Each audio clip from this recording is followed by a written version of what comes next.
Hello and welcome to the channel. Now Halloween has come to an end and I thought I'd turn my attention to something a little bit more festive. It's safe to say I'm very much a Halloween girl, but this year I'm really getting into the festive Christmas spirit. So today I'll be showing you how to make these cute little Christmas wreaths. My intention for mine are to go on my Christmas tree, but obviously you can hang them wherever you want. You can give them away as gifts. There's a cute little simple wreath. You can make these within 15 minutes. If you're a quick crochet, you can make them within 10 minutes.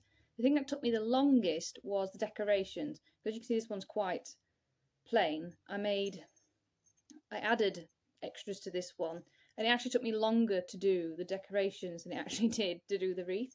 But yeah, let's get started. So grab yourself a beverage and let's get crocheting.